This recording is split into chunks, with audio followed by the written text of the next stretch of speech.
سورۃ الجن یہ ہے اب وہ سورت کے جو اس میں کسی جوڑے وغیرہ کا معاملہ نہیں ہے، منفرد ہے، اکیلی سورت ہے، اور یہ واحد سورت ہے کہ جس میں اتنی تفصیل کے ساتھ جنات کا معاملہ آیا ہے۔ ایک سورت ہم پڑھ چکے ہیں کہ جس میں مسلسل خطاب ہے، یا معاشر الجن والانس فبأي آلاء ربكما تكذبان، 31 مرتبہ تو یہی آیت آئی ہے۔ یا یہ صورت ہے کہ جس میں ایکسکلوسیو جو ہے ان کا معاملہ آ رہا ہے۔ یہ بھی ہو سکتا ہے کہ یہ کوئی اور واقعہ ہو، اور یہ بھی ہو سکتا ہے یہ وہی واقعہ جو سورہ احقاف کا ہے، وہ تو جا کر انہوں نے جو کچھ کیا اللہ تعالیٰ نے وہ خبر ہمیں دے دی۔ اب یہاں پر حضور کو بھی وحی کے ذریعے سے مطلع فرمایا اور مزید تفاصیل آ گئی۔ یہ بھی ہو سکتا ہے یہ اور جنات ہو۔ بسم اللہ الرحمن الرحیم، قل اوحی الی انہ استمع نفر من الجن، کہہ دیجئے اے نبی کہ میری جانب وحی کی گئی ہے کہ جنوں کی ایک جماعت نے سنا۔ کس کو سنا؟ قرآن کو سنا۔ فقالوا انا سمعنا قرآنا عجبا، انہوں نے کہا ہم نے سنا ہے ایک بہت ہی دل کو لبھانے والا قرآن، یہدی الی الرشد، جو نیکی اور رشد اور ہدایت کی طرف رہنمائی کر رہا ہے۔ فآمنا بہ، تو ہم تو ایمان لے آئے۔ اس وقت بھی میں نے کہا تھا یہ لمحہ فکریہ ہے، ایک دفعہ کیا اجتماع ہے قرآن کا، اور وہ بندے کہاں سے کہاں پہنچ گئے، وہ داعی بن گئے۔ ہمارا کیا حال ہے؟ ہم نے اس معنی میں قرآن کبھی پڑھا ہی نہیں، سنا ہی نہیں۔ سنتے ہیں تو وہ خیبر میل کی اسپیڈ سے جو پڑھ رہا ہوتا قاری، 5 دن میں پورا قرآن، 6 دن میں پورا قرآن، اور اشتہار دیے جا رہے ہیں۔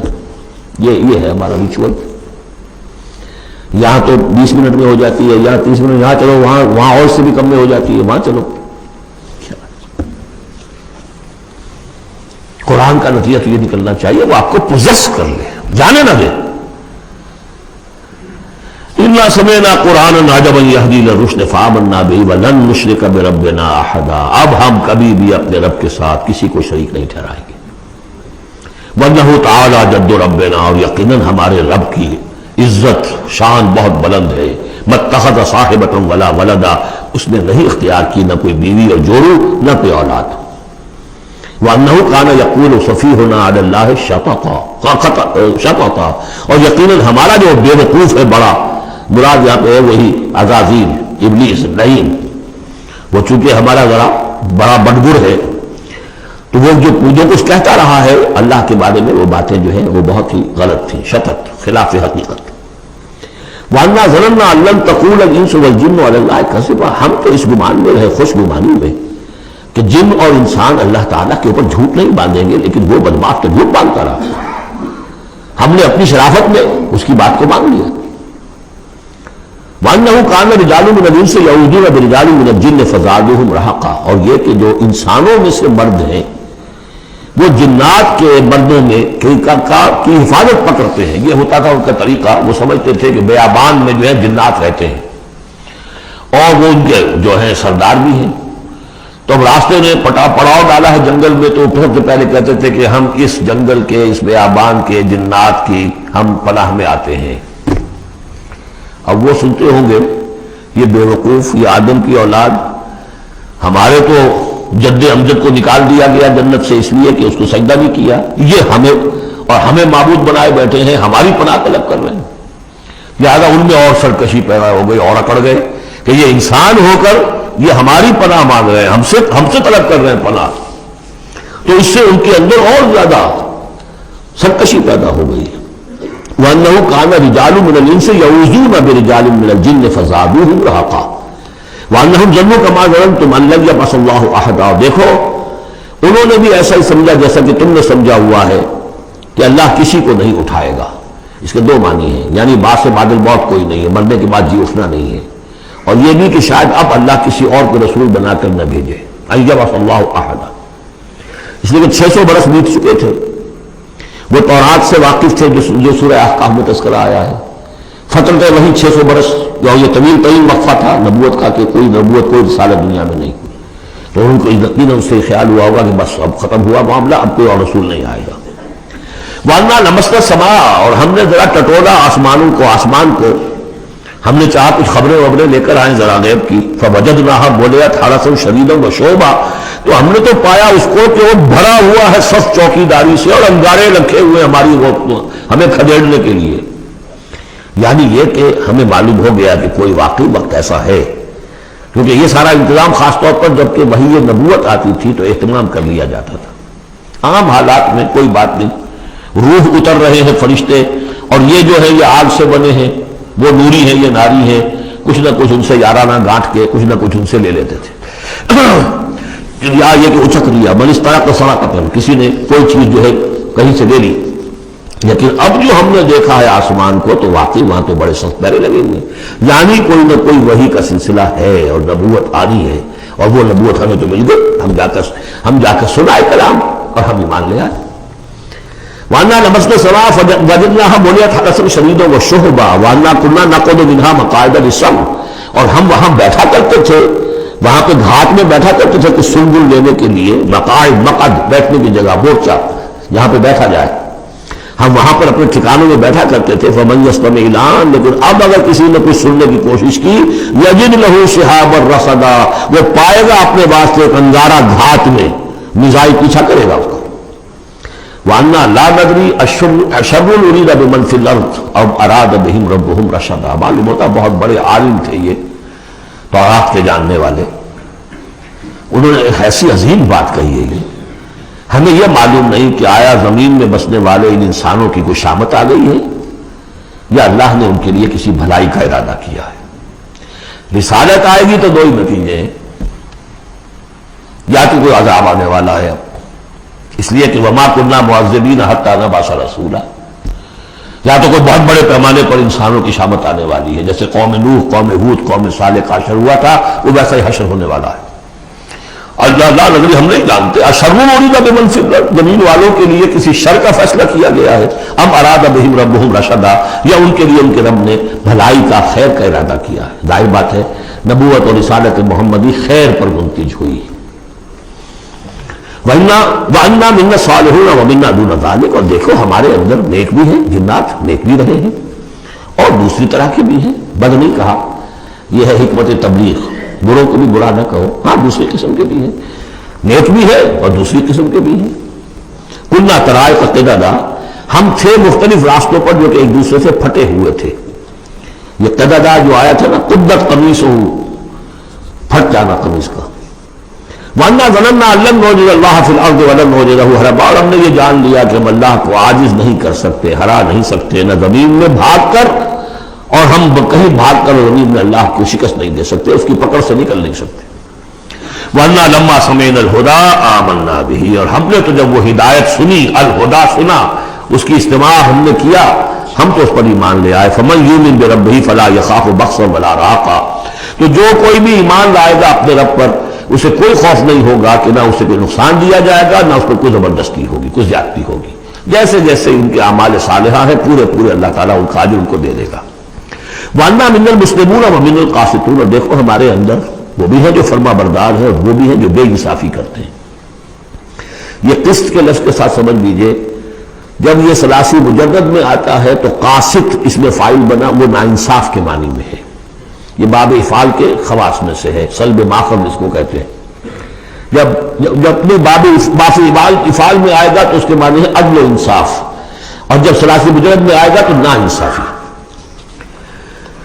قاسطون فمن اسلم فاولئک تحروا رشدا، جو لوگ اسلام لے آئے، اطاعت قبول کر لی، تو انہوں نے تو گویا کہ ڈھونڈ نکالی خیر کی راہ، نیکی کی راہ انہوں نے تلاش کر لی۔ وَأَمَّا الْقَاسِطُونَ، اور جو بے انصاف فَكَانُوا لِجَهَنَّمَ حَطَبًا، وہ لوگ جو ہے پھر جہنم کا ایندھن بن کر رہیں گے۔ یہاں تک ان کی تقریر ہے جو انہوں نے تبلیغ کی ہے۔ اب جو بات آگے آ رہی ہے یہ خود اللہ کی طرف سے کلام ہے۔ أَن لَوِ اسْتَقَامُوا عَلَى الطَّرِيقَةِ لَأَسْقَيْنَاهُم مَّاءً غَدَقًا، اور یہ کہ یہ اگر لوگ اپنے اس طریقے پر جو طریقہ انبیاء کا تھا، جو آدم نے دیا تھا، جو نوح نے دیا تھا، یہ چلتے رہتے تو ہم انہیں خوب پلاتے، پانی بھر بھر کر خوب سیراب کرتے ان کو۔ یہاں لفظ طریقت آیا ہے قرآن میں، شریعت طریقت۔ ثم جعلناک علی شریعت من الامر، شریعت اور یہ طریقت دونوں کا مفہوم ایک ہے، طریقہ اور شریعت، لیکن یہ کہ اس کا استعمال ہو رہا ہے کہ شریعت سے مراد لی جاتی ہے جو دین کا قانون ہے، اس کے ظاہری پہلو، قانونی پہلو، اور طریقت اسی کے باطنی پہلو کا نام ہے۔ کہ ایک نماز ہے، وضو کیسے کرو گے، کیا فرائض ہیں، کیا نوافل ہیں، کیا کام رہ گیا تو وضو نہیں ہوا، یہ شریعت بتائے گی، یہ آپ کو فقیہ بتائیں گے، یہ آپ کو مفتی حضرات بتائیں گے۔ لیکن نماز کی اصل روح تو ہے خشوع اور خضوع، حضور قلب، یہ پھر طریقت کی طرف منتقل کر دیا گیا، بدقسمتی سے پھر ان کو پھاڑ دیا گیا، وہ علیحدہ علیحدہ ہو گئے۔ یہ سب چیزیں یکجا ہونی چاہیے تھی۔ اور جو ہمارے اولین صوفیاء ہیں وہ بہت بڑے عالم بھی تھے، ایسے نہیں تھے کہ صرف صوفی تھے، وہ بہت بڑے مفتی بھی ہوتے تھے، بلکہ اولین کیا اس دور میں بھی جو میں نے آپ سے بتایا تھا کہ قاضی ثناء اللہ پانی پتی رحمۃ اللہ علیہ، وہ مفتی بھی ہیں، مفسر بھی ہیں، محدث بھی ہیں، اور بہت بڑے مرشد بھی ہیں، میرزا مذہب جانے جانا شہید کے خلیفہ ہیں، جنہیں شیعوں نے قتل کیا، شہید کیا۔ اور یہ سب شیخ احمد سرہندی رحمۃ اللہ علیہ کا جو سلسلہ ہے، سلسلہ مجددیہ نقشبندیہ، اس کے بزرگ ہیں، تو وہ ہے وہ جامع صفات لوگ۔ لنفتنہم فیہ، اور یہ بھی جو ہم کو بادی پلاتے اور سیراب کرتے، یہ بھی اس لیے تاکہ ان کو اور جانچے اور پرکھے اور امتحان لیں۔ ایک امتحان غربت میں ہے، ایک امتحان کمنگری میں ہے، ایک امتحان فاقے میں ہو رہا ہے، ایک امتحان ہو رہا ہے کہ کثرت سے نے دے رکھا ہے۔ ومن یعرض عن ذکر ربہ، اور جو کوئی بھی اعراض کرے گا اپنے رب کے ذکر سے، یسلکہ عذابا صعدا، تو وہ چلے گا، وہ ڈال دے گا اس کو چڑھتے عذاب میں، اللہ تعالیٰ ایسے عذاب میں صعدا، جس کی شدت بڑھتی چلی جائے گی۔ وَأَنَّ الْمَسَاجِدَ لِلَّهِ فَلَا تَدْعُوا مَعَ اللَّهِ أَحَدًا، اور دیکھو مسجدیں اللہ کے لیے ہیں۔ مسجد سے مراد مسجد سجدے کی جگہ بھی ہے، اور مسجد سے مراد سجدے کے یہ اعضاء بھی ہیں، یہ پیشانی اور یہ ناک اور یہ ہاتھ اور یہ پاؤں، ایڑیاں، اب وہ پنجے، یہ سارے جو ہیں یہ سجدے کے جو جسم کے حصے ہیں۔ یہ مسجدیں بھی اور سجدے کی جگہ بھی للہ ہے، سب اللہ کی ملکیت ہے۔ فَلَا تَدْعُوا مَعَ اللَّهِ أَحَدًا، اللہ کے ساتھ کسی اور الہ کو مت پکارو۔ وَأَنَّهُ لَمَّا قَامَ عَبْدُ اللَّهِ يَدْعُوهُ كَانُوا يَكُونُونَ عَلَيْهِ لِبَدًا، اور یہ اب یہاں پھر قول آ گیا ہے انہی کا جنات کا، کہ جب وہ عبداللہ کو ہم نے دیکھا، وہ کھڑا تھا، وہ قرآن پڑھ رہا تھا، وہ نماز پڑھا رہا تھا، لما قام عبداللہ یدعوہ، اسے پکار رہا تھا اللہ کو، اللہ کا بندہ، کانوا یکونون علیہ لبدا، وہ تو ایسے ہو رہے تھے سننے والے گویا کہ اس کے اوپر ٹھٹ کے ٹھٹ جمع ہو جائیں گے وہاں پر، لیکن یہ کہ وہ ایمان نہیں لا رہے تھے۔ قل انما ادعو ربی، کہہ دیجئے اے نبی صلی اللہ علیہ وسلم، دیکھو میں پکارتا ہوں اپنے رب کو، ولا اشرک بہ احدا، اس کے سوا میں کسی اور کو شریک کرنے کے لیے تیار نہیں۔ قل انی لا املک لکم ضرا ولا رشدا، کہہ دیجئے مجھے کوئی اختیار حاصل نہیں ہے تمہارے لیے، نہ کسی نقصان کا اور نہ کسی راہ پر لانے کا، میں تمہیں ہدایت نہیں دے سکتا۔ وہ آیت یاد کر لیجیے، انک لا تہدی من احببت ولکن اللہ یہدی من یشاء، اے نبی آپ ہدایت نہیں دے سکتے جسے بھی چاہیں، وہ تو اللہ ہی ہدایت دیتا ہے جس کو چاہتا ہے۔ قل انی لن یجیرنی من اللہ احد ولن اجد من دونہ ملتحدا، کہہ دیجئے میں ہرگز نہ پاؤں گا کہ مجھے اللہ کے سوا کوئی پناہ دے سکے، یجیرنی من اللہ احد، اللہ کی پکڑ سے بچانے کے لیے مجھے کوئی پناہ دے سکے میں نہیں پاؤں گا، ولن اجد من دونہ ملتحدا، اور اللہ کے سوا میں کہیں جو ہے کوئی اپنا سر چھپانے کی جگہ نہیں پاؤں گا، الا بلاغا من اللہ ورسالاتہ، الا یہ کہ میں اس کی طرف سے پیغامات اور اس کی طرف سے تبلیغ کا فریضہ سر انجام دوں۔ اگر میں نے یہ کام نہیں کیا تو میں پکڑا جاؤں گا۔ فَلَنَسْأَلَنَّ الَّذِينَ أُرْسِلَ إِلَيْهِمْ وَلَنَسْأَلَنَّ الْمُرْسَلِينَ، ہم تو پوچھ کر رہیں گے ان سے بھی جن کی طرف رسولوں کو بھیجا، اور پوچھ کر رہیں گے رسولوں سے بھی۔ وَمَنْ يَعْصِ اللَّهَ وَرَسُولَهُ، جو کوئی بھی اللہ اور اس کے رسول کی نافرمانی کرے گا، فَإِنَّ لَهُ نَارَ جَهَنَّمَ خَالِدِينَ فِيهَا أَبَدًا، تو اس کے لیے تو پھر جہنم کی آگ ہے جس میں وہ ہمیشہ ہمیش رہے گا۔ حتیٰ اذا رأوا ما یوعدون، یہاں تک کہ جب وہ دیکھیں گے جس چیز کی انہیں دھمکی دی جا رہی ہے، فَسَيَعْلَمُونَ مَنْ أَضْعَفُ نَاصِرًا وَأَقَلُّ عَدَدًا، اس وقت انہیں معلوم ہو جائے گا کون کمزور ہے مددگاروں کے اعتبار سے اور کون عقلیت میں ہے تعداد کے اعتبار سے۔ وہ تانے دیتے تھے نا کہ دیکھو محمد تمہارے پاس تو بیٹھے بھی ہوتے ہیں تو ہمارے کرنی کاری بڑے لوگ طبقات کے لوگ، اور وہ بھی چند ہوتے ہیں، دیکھو جا کے ابو جہل کی محفل بھری ہوئی ہے، بڑے بڑے لوگ بیٹھے ہوئے ہیں وہاں پر، اس وقت معلوم ہو جائے گا من اضعف ناصرا واقل عددا۔ یہ سورہ مریم میں بہت تفصیل سے یہ مضمون آیا ہے۔ قل ان ادری اقریب ما توعدون ام یجعل له ربی امدا، کہہ دیجئے نبی مجھے یہ معلوم نہیں ہے آیا جس چیز کا تم سے وعدہ کیا جا رہا ہے، جس چیز کی دھمکی دی جا رہی ہے، وعدہ اور وعید بنیاد ایک ہی اصل میں، اصل الفاظ ایک ہی ہے، وعید دھمکی، وعدہ، لیکن حروف اصلی وہی ہے۔ آیا وہ قریب آ چکی ہے اسے، یا ام یجعل لہ ربی امدا، یا یہ کہ میرا رب اس کے لیے ابھی کچھ مہلت دے، کوئی تمہاری رسی دراز کرے، یہ میں نہیں جانتا۔ یہ سورہ انبیاء کے آخر میں بھی آیا تھا، قل ان ادری اقریب ام بعید ما توعدون، کہہ دیجئے نبی میں نہیں جانتا کہ جس چیز کا تم سے وعدہ کیا جا رہا ہے وہ قریب آ چکی ہے یا بھی دور ہے۔ عالم الغیب، وہی ہے غیب کا جاننے والا، فلا یظہر علی غیبہ احدا، وہ اپنے غیب پر کسی کو مطلع نہیں کرتا، الا من ارتضی من رسول، سوائے جس کو وہ چاہے اپنے رسولوں میں سے۔ یہ بہت اہم قانون ہے قرآن کا، اور اس میں سارا مسئلہ علم غیب کا حل ہوتا ہے۔ ایک بات تو یہ کہ ہمارے جو بھی بریلوی بھائی ہیں وہ بھی مانتے ہیں، 4 باتیں وہ مانتے ہیں، 3۔ میں نے ایک مرتبہ تحقیق کی تھی بڑی مفصل، جا کر بعض لوگوں سے ملاقات کی، ابھی میں طالب علم تھا، کہا دیکھیے ہم ثابت مانتے ہیں اس بات کو، نبی کا علم ذاتی نہیں عطائی ہے، اللہ نے جو دیا وہی ہے۔ نبی کا علم قدیم نہیں، حادث ہے، پہلے نہیں تھا پھر ہو گیا، اللہ نے دے دیا تو ہو گیا۔ اور نبی کا علم غیر محدود نہیں، محدود ہے۔ میں نے کہا یہ 3 باتیں جو شخص مان لے، میرا اس سے اب کوئی جھگڑا نہیں رہا۔ لیکن ہمارے ہاں کچھ لوگوں نے ایک ڈیفینیشن کر لی علم غیب کی، علم غیب وہ ہے جو بغیر کسی کے بتائے خود حاصل ہو جائے۔ اس اعتبار سے تو میرے پاس بھی علم غیب ہے، یعنی کسی کے پاس کوئی علم ہے ہی نہیں۔ ہمیں دیا اساتذہ نے دیا، حضور کو دیا اللہ نے دیا، جبریل کو دیا اللہ نے دیا، اس معنی میں تو ذاتی علم تو کوئی بھی نہیں مانتا کسی کا، علم تو دینے سے ہوتا ہے۔ البتہ علم غیب کسے کہتے ہیں؟ وہ چیزیں جو ہماری نگاہوں سے چھپا دی گئی ہیں، وہ عالم غیب ہے، جنت ہے، دوزخ ہے، فرشتے ہیں، یہ سب کیا ہے؟ عالم غیب۔ تو نبیوں کو تو کچھ نہ کچھ حصہ اس کا دکھایا جاتا ہے تو نبی بنتے ہیں نا، ورنہ میرے اور نبی میں فرق کیا ہوا پھر؟ اگر میرا بھی علم وہی ہوتا ان السمع والبصر والفؤاد، تو میرے علم اور حضور کا بھی علم یہی ہوتا تو فرق کیا ہوا؟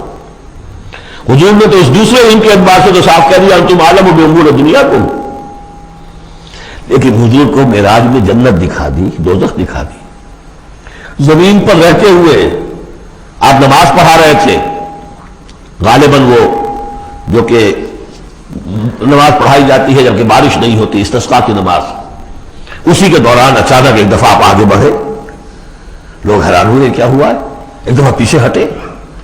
لوگوں نے پوچھا بعد میں کہ حضور یہ نماز کا حصہ تھا، یعنی ہم بھی پھر صدا کیا کریں اس نماز کے اندر؟ فرمایا نہیں، اصل میں میرے سامنے جنت لے آئی گئی، اب بے اختیار میرا ہاتھ بڑھ گیا کہ میں اس کا پھل توڑ لوں، اور میرے سامنے اس کے بعد دوزخ لے آئی گئی، اور اس کا جو بمکا آیا گرمی کا، اس سے میں بے اختیار پیچھے ہٹا۔ دنیا میں سیر کرا رہے ہیں، پڑھائی غیب ہی میں سے ہے۔ البتہ کل غیب، یہ جو مانے اللہ نبی کے لیے وہ کافر ہے، اور وہ مانتے ہیں، بریلوی بھی مانتے ہیں، کل غیب کا کوئی سوال ہی نہیں۔ نبی کا علم محدود ہے، نبی کا علم حادث ہے، نبی کا علم عطائی ہے۔ 3 باتیں مان لیجئے، باقی نبی کا علم کتنا تھا کتنا نہیں تھا، یہ میں کون ہوں ناپنے والا، اور آپ کون ہیں ناپنے والے؟ دیا اللہ نے جو دیا، بتایا جو بتایا، اللہ اللہ خیر صلی اللہ۔ تو یہ عالم الغیب وہ ہے غیب کا جاننے والا، فلا یظہر علی غیبہ احدا، تو وہ نہیں مطلع کرتا اپنے غیب پر کسی کو، ہاں الا من ارتضی من رسول، سوائے اپنے رسولوں کے۔ کذالک نری ابراہیم ملکوت السماوات والارض، ہم نہیں پڑھ چکے، ابراہیم کو بھی ملکوت دکھائے، حضور کو معراج کی سیر کرائی۔ الا من ارتضی من رسول فانہ یسلک من بین یدیہ ومن خلفہ رصدا، جس کو رسول بناتا ہے، غیب کی خبریں دیتا ہے، پھر اس کے آگے اور پیچھے وہ اپنے باڈی گارڈ رکھتا ہے، چوکیدار رکھتا ہے۔ یسلک من بین یدیہ، اس کے سامنے بھی، ومن خلفہ، پیچھے سے بھی چوکیدار، حفاظت کرنے والے۔ لیعلم ان قد ابلغوا رسالات ربہم، تاکہ یہ بات بالکل واضح ہو جائے کہ انہوں نے واقعتاً اپنے رب کے پیغامات پہنچانے کا حق ادا کر دیا، جیسا کہ حضور نے پوچھ کر جواب لیا تھا، انا نشہد انک قد بلغت الرسالۃ وادیت الامانۃ وکشفت الغمۃ ونصحت الامۃ، ہم گواہ ہیں حضور۔ واحاط بما لدیہم، اور اللہ تعالیٰ جو کچھ ان کے پاس ہے سامنے سب کا احاطہ کیے ہوئے ہے۔ واحصا کل شیء عددا، اور ہر شے کی اس کی جو انوینٹری ہے وہ بڑی مکمل ہے، کوئی چیز وہاں سے غائب ہونے والی نہیں ہے، ہر ایک عدد کے ساتھ حساب کتاب کا اس نے رکھا ہوا ہے۔